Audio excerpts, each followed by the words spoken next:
সেদিন ঢাকাতে এক জায়গায় গেছি, লোকটা আমার ভক্ত কিন্তু সরাসরি দেখে নাই। ঢুকলাম, গাড়ির মধ্যে বসছি, সেও ভিতরে ঢুকছে। কোন একটা কাজের ক্ষেত্রে আমাকে কথা বলতেছে, পরে বলে হুজুর আমি তো আপনার ভক্ত, দেখি না অনেকদিন, শুনি আজকে দেখছি, আপনার ফেসবুক আইডিটা একটু যদি দিতেন, আমি আপনার সাথে অ্যাড হইয়া একটু ভালোবাসার আদান প্রদান করতাম। আমি বললাম ভাই আমার হায়াতে আমি ফেসবুক চালাই না, বুঝার চেষ্টাও করি না। উনি কপালে হাত দিয়ে কয় হুজুর এটা কিভাবে সম্ভব? এই যুগে কেউ ফেসবুক ছাড়া থাকতে পারে? এটা হতে পারে? আমি বললাম আমার মোবাইল খুব দামি মোবাইল, অনেক দাম, আর আমি টাকা দিয়ে কিনে মোবাইল চালাই না, মানুষ হাদিয়া দেয়। কিন্তু আমার মোবাইল ইউটিউবও আমি ডিলিট করে ফেলছি, কারণ ওটার ওয়াজ শুনি মাঝে মাঝে, মেয়েদের অ্যাড আসে, বাদ দিয়ে দিছি। আজকে 3 বছর ইউটিউব নাই। হুজুর এটা কেমনে সম্ভব এই যুগে?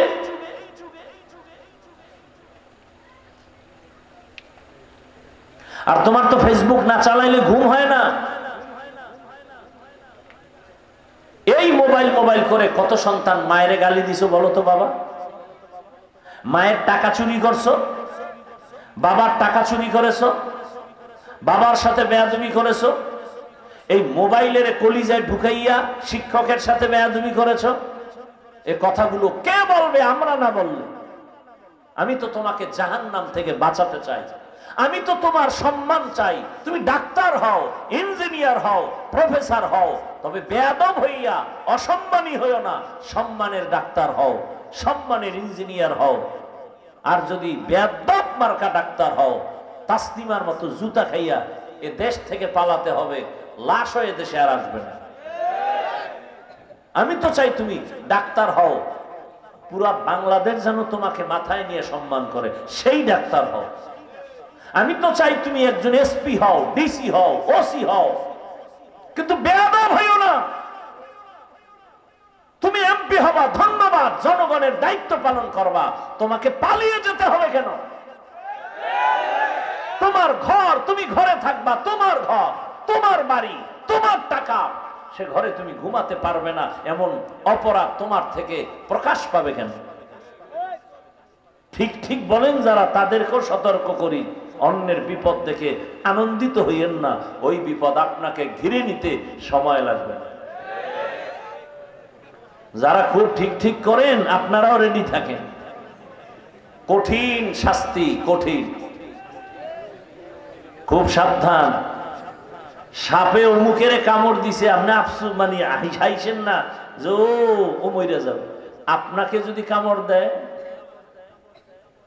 এই দুর্নীতিবাজেরা, চান্দাবাজার, ধান্দাবাজের দলেরা, বিগত দিনের পৃথিবীর ইতিহাসে যারা মানুষের উপরে জুলুম করেছে, তাদের কপালে যা হয়েছে, তুমি যদি জুলুম করো তোমার কপালে তাই হবে।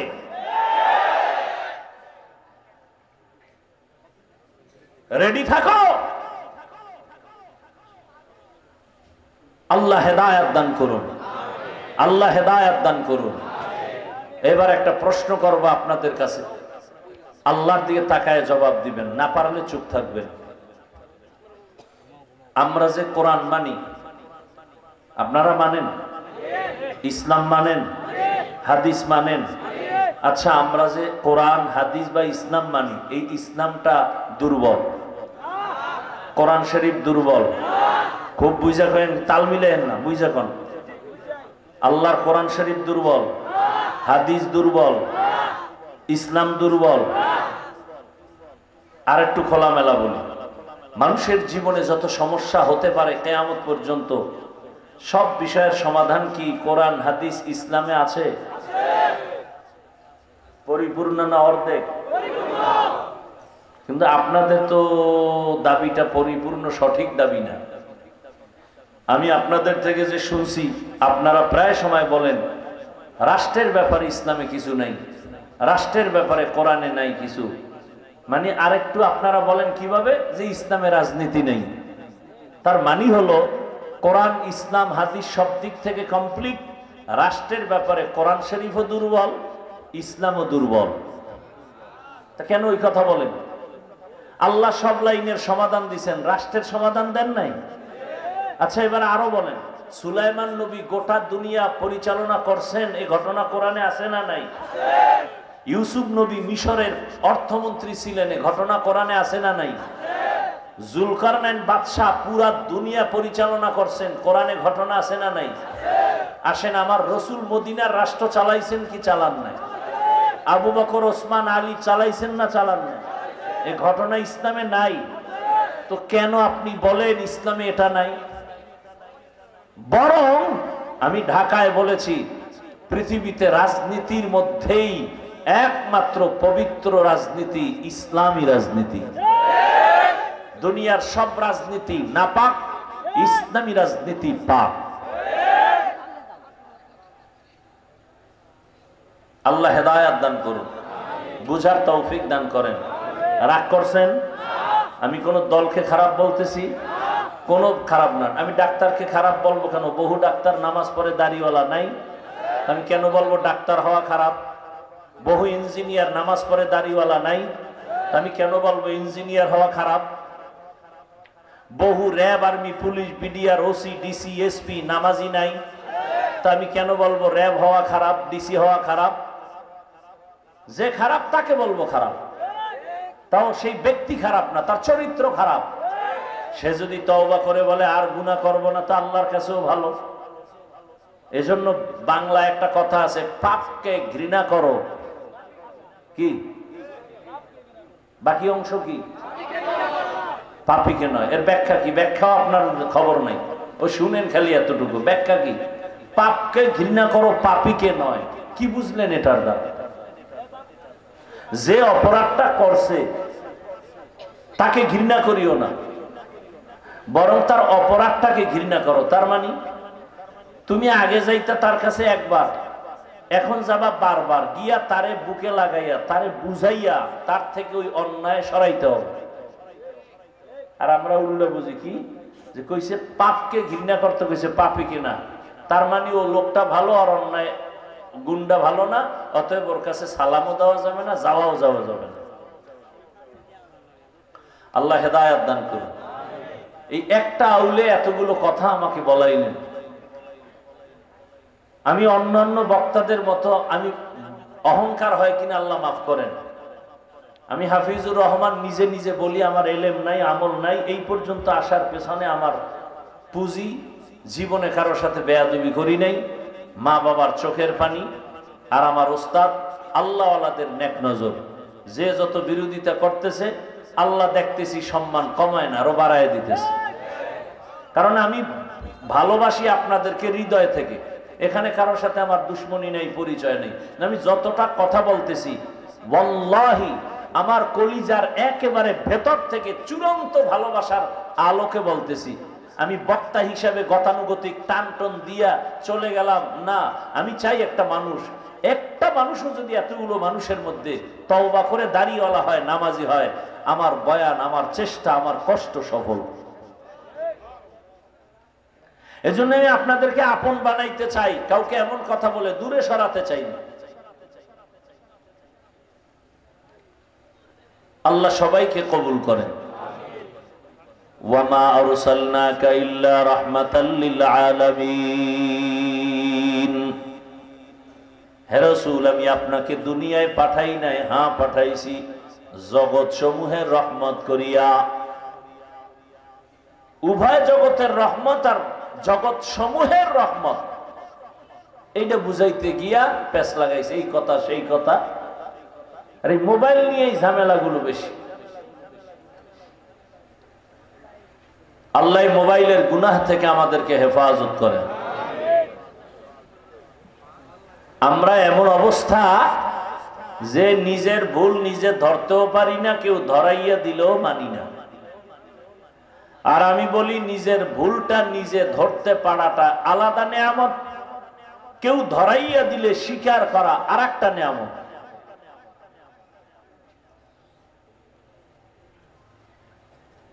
দুনিয়ার অবস্থা এতটা করুন, আপন বাবা তার কন্যাকে গলা টিপে মেরে ফেলে, বিধবা নারী সমাজে রাখে না, বৃদ্ধাশ্রমের সিস্টেমে অন্যত্র ফেলে দেয়। নারী আর পুরুষ সব উলঙ্গ একসাথে বাইতুল্লাহ তাওয়াফ করে। এতটা খারাপ সমাজের মানুষ, তদানীন্তন সময় পৃথিবীতে ওদের মতো খারাপ চরিত্রহীন আর কোথাও ছিল না। সেই চরিত্রহীন সমাজের মাঝে আসছে রহমাতুল্লিল। আশা মাত্র পরিবর্তন শুরু। 1000 বছর অগ্নি জ্বলছিল, আগুন নিভে গেছে। আম্মা জান আমেনা বলেন, দুনিয়ার নারীরা বাচ্চা গর্ভে নিয়ে যখন চলে, কত মাথা ব্যথা, কত কষ্ট, খানা নাই, ঘুম নাই। আমার গর্ভে মুহাম্মদ আসছেন, আমার কোনো মাথা ব্যথা নাই, পেটে ব্যথা নাই, কোনো অসুস্থতা নাই।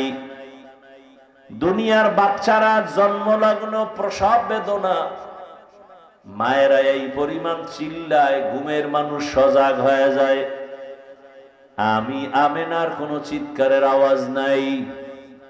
দুনিয়ার বাচ্চারা মায়ের গর্ভ থেকে যখন আসে, রক্ত যায়, কত কান্না। আমার সন্তান দুনিয়াতে আসছে, কোনো কষ্ট নাই, রক্ত নাই। দুনিয়ার বাচ্চারাই সেই কান্না শুরু করে। আর আমার সন্তান মুহাম্মদ দুনিয়াতে আসা মাত্রই সাথে সাথে রবের প্রশংসা করেছে। দুনিয়ার বাচ্চারা আসে উলঙ্গ, আমার সন্তানকে আমি উলঙ্গ দেখি নাই। দুনিয়ার বাচ্চারা আসে খতনা বিহীন অবস্থায়, আর আমার সন্তান আসছে খতনাকৃত অবস্থায়। আমি আমেনা আমার সন্তান আসা মাত্র একটা নূরের আলো দেখতে পেলাম। এত পরিমাণ আলোর পাওয়ার, রোম পারস্য অনেক দূর। আমি নিজ চোখে দেখলাম, ওই প্রাসাদগুলো স্পষ্ট দেখা যায়। রহমতের নবী আসার পর জমিনের মধ্যে পরিবর্তন শুরু। নবী আস্তে আস্তে বড় হচ্ছেন।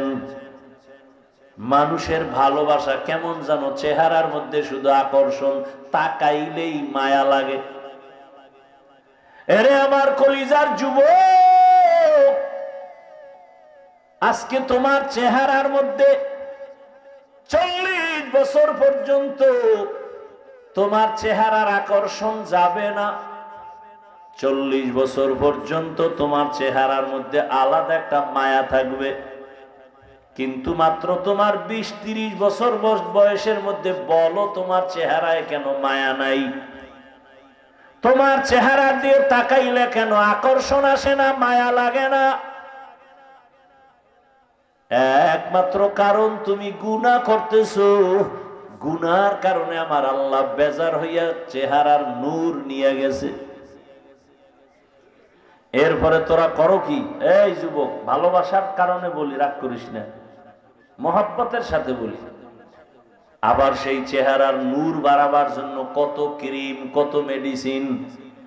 পরিণাম ফলে ফেরের চেহারাটার মধ্যে বরণ উঠছে, বরণ। ফেরের চেহারা 40 বছর পর্যন্ত কোনো ক্রিম লাগবে না। চালাকি করছো, এমন রোগ হইছে, কোনো ঔষধ নেই। এরপরে যারা গজবের মেডিসিন লাগাইতে যায় বিউটি পার্লারে, কালা মিয়া সান মিয়া হয়ে আসবে। এটা আরো বিপদ। আল্লাহর দেওয়া সুন্দর চেহারা, আল্লাহর কসম, দুনিয়ার কোন ঔষধ মেডিসিন এ চেহারা, আকৃতি, সৌন্দর্য কমাইতে পারবে, বাড়াইতে পারবে না। পৃথিবীতে কোনো মেডিসিন নাই, বরং এতটুকু পারবে, আল্লাহ যেমন দিছে ওইটাকে ফ্রেশ রাখতে পারবে। তাও ফ্রেশ থাকবে ততক্ষণ, গুনাহ থেকে দূরে থাকবা যতক্ষণ। গুনার কারণে চেহারা আকর্ষণ নাই। এই ছবিতে দেখা যায় হায় ডানা কাটা ভরি, পাগল হয়ে গেছে। এরে লাগবেই, কারণ নাইলে এক রশিতে ফাঁসি হবে না। মায় কয় তোরে রাজকন্যা আনিয়া দিমু, ছেলে এমন পায়খানা খাইছে, ছবি দেখা আমার পেতনি নিয়ে চলবো, আমার রাজকুমারী লাগবে না। এবার কাছে যাইয়া দেখে চান্দু চেহারার মধ্যে বরণ দেখা যায়, ব্রণ দেখা যায়, এটা ছবিতে ধরা পড়ে নাই। সত্য কথা মানো আর না মানো, স্বীকার করো। এ আকাম চলে না, চলে না? ওদিক দিয়ে আমগো হোতারা হোতা হোতা এরা কয় খবরদার বাল্য বিবাহ চলবে না। স্যার কি চলবে? কয় আকাম চলবে, আকাম, বিবাহ চলবে না। কথা আকাম চলবে, কেমনে? কয় যে বই বের করতেছি ক্লাসে ক্লাসে, কেমনে আকাম করবি শিখাইতেছি। কেমনে গান শিখাইবে, এজন্য মাস্টার রেডি। আমার সন্তানের কেমনে কোরআন শিখাবে, সেই মাস্টার রেডি নাই। এই হলাম গো স্বাধীনতার ফল। কি জুলাই স্বাধীনতা? এখনো মাঠে মাঠে আন্দোলন মিছিল। কিসের স্বাধীনতা? কি এর স্বাধীন করলা? স্বাধীন করার পরে আমার শিক্ষাঙ্গনের শিক্ষিকারা শিক্ষকেরা কেন রাস্তায় আন্দোলন করে? শিক্ষার মধ্যে কেন আবার হিংস্র আক্রমণ? গানের মাস্টার দেওয়ার জন্য পাগল। আল্লাহর কোরআন মুসলমানের বাচ্চাকে শিখানো দরকার, সেই মাস্টার কোথায়? খবর নাই। পারে না আমগো গলায় পাড়া দিয়া মাহফিল বন্ধ করে দেয়। কি স্বাধীন করছে কি মাহফিল বন্ধের লেগে? এখনো শুনি বাংলাদেশের বিভিন্ন জায়গায় মাহফিল বন্ধ করে দেয়। আমি তো উঁচু কণ্ঠে বলেছিলাম, যারা মাহফিল বন্ধ করার জন্য চাপাবাজি করে ওদের কথাগুলো রেকর্ড কর, ভিডিও কইরা আমগো হাতে দে। ওই বেয়াদবের বিরুদ্ধে আবার আন্দোলন হবে।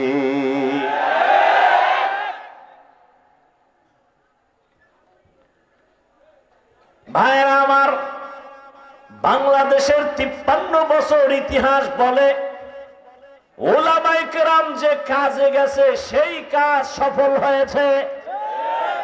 ওলামায়ে কেরাম যে আন্দোলনে নেমেছে সে আন্দোলন সফল হয়েছে।